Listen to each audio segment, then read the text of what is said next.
Hey laser enthusiast, are you thinking about diving into laser cutting, or are you already in the laser market but you're feeling held back by some common beliefs? Well, you're in luck, you're in the right place. Today we're going to talk about the top 3 myths that I see that are holding people back from accomplishing their laser goals. Hi, my name is Brandon, the co-founder of Laser Design Club, and I've been in the laser game for over 5 years now. So these myths that I'm going to talk about in today's video, not only have I experienced personally, but everyone inside of our private community, Laser Design Club, has most likely experienced these as well. I've talked to hundreds of laser makers just like yourself, and these limiting beliefs a lot of people have felt, and I've felt them myself, and I've also overcome them, so I'm going to help you overcome them today. Now, myth number 1, this is a big one, and we're going to bust it, or we're going to try to show you how it's been busted because I've done it myself. But myth number 1 is that you need an expensive machine in order to be successful. And that's just simply not true. I'll use myself as the example. When we first started out, we purchased a Glowforge. It was a Glowforge Basic, not necessarily known to be a super high-end machine and or used for business purposes because of the general speed and output. But that machine at the time cost $4,000. So yes, Glowforge does tend to be a little bit pricey for what the machine is. But realistically, it wasn't a super high-end machine known for business. It wasn't $5,000, $10,000. And this is what happened. When I first got the machine, and we were plenty successful after a while when we got started, but what I did was we learned the ropes with the current machine that we had.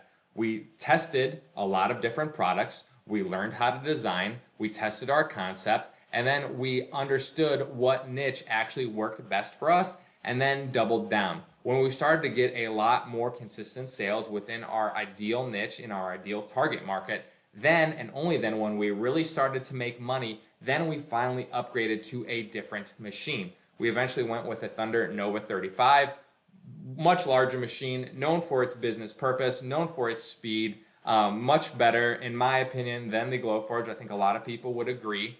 So what we did is we started off with a $4,000 machine, and then we upgraded. I believe the Thunder Nova at the time cost somewhere around like $12,000 or $14,000. But we didn't just go out and buy an expensive machine right away. That would have been a huge mistake, and that would have put a lot of pressure, a lot more pressure, I should say, on us, even though it was still a lot of pressure to own a $4,000 machine, really not knowing what I was getting into.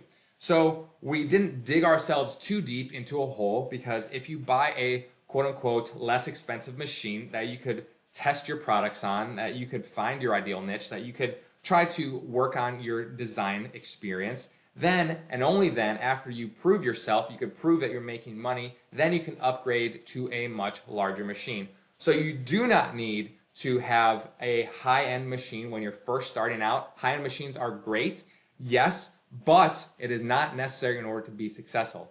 So within the first year and a half, I believe we used the Glowforge for a year and a half exclusively. We did the first month, we did nearly $8,000 worth of sales in that first year, and that was like in November to December. And then in the second year, about halfway through the year, we did somewhere close to actually $50,000 in those first 6 months of that second year. And then we finally upgraded to the Thunder. So we proved our concept within that second year, and then and only then upgraded to a bigger machine. Now, the second myth, and I think a lot of people can relate to this one, is they feel like they need to be a design expert. So once again, when we first got started, my wife had literally zero design experience. Never made anything with graphic design, didn't know how to use Canva, didn't know for sure how to use Inkscape or Adobe Illustrator, any of that. But what we did is we went online on YouTube right here, and she taught herself how to, design on Inkscape, just via some random YouTube videos. Now, granted, those weren't laser specific, so it was much harder to comprehend. We have a lot of resources that you could take advantage of within inside of Laser Design Club if you're looking to become a design expert, but realistically, this is what you can do if you feel like you're limited with your own design ability.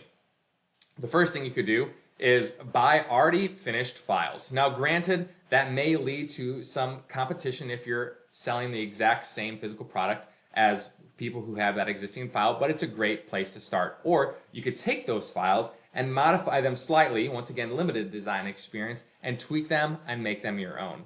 And then third, you could try to get someone else to make a custom file for you if you're struggling, but you don't necessarily need to be a design expert right away. You could use a tool like Canva, or there's a lot of other great resources that are free out there that you could use in order to help you, make some designs of your own. Now, granted, I do encourage everyone to learn how to design their own unique files because that will definitely help you stand out inside of the crowded marketplaces like Etsy, and just make your product stand out compared to everyone else's, because let's be honest, if you're selling the same product as everyone else, it's going to be super hard to stand out. And if you have a unique product, most likely get more sales. And last but not least, the third big myth is that the laser industry is just too crowded. It's just too saturated. And don't get me wrong, I hear that all the time. But here's the deal. Just because people say that it's saturated, it might be saturated when it comes to selling general products. But our goal and our philosophy is we don't want to be a generalist when it comes to the laser market. If we're trying to sell the same product as everyone else, we are going to have an incredibly hard time standing out. So yes, that market is super saturated if you're selling non-unique copy-paste items that everyone else is selling.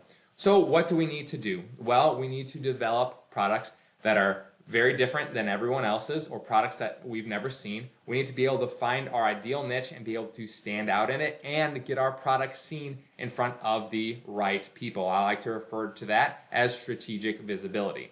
So we need to combine all of those in an effort to help us stand out inside of these crowded marketplaces. If you could do that, I don't want to say guaranteed, but you're much more likely to be able to get sales if you can have an ideal niche and dominate it, if you could make craveable products that people will actually love, and if they love them, they're going to buy them. And then if you have a way to get your products in front of the right people, they're going to eventually buy them. If you find your ideal niche, if you find your ideal audience and you put your products in front of that ideal audience, you're going to find a way to stand out inside of a crowded marketplace.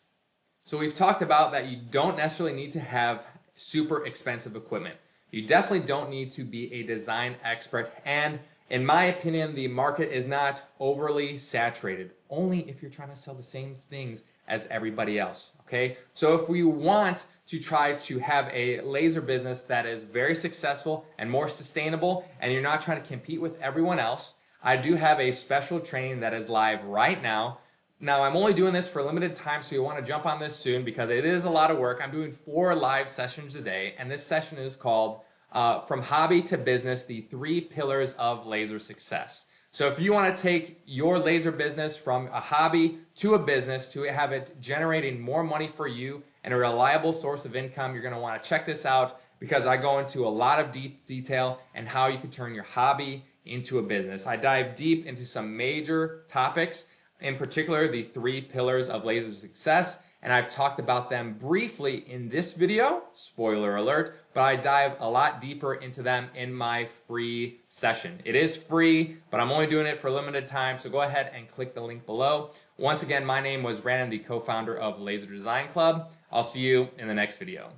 All right, guys, if you like this video, you're definitely gonna like this next one. Make sure to like and subscribe to this YouTube channel. I'll see you soon.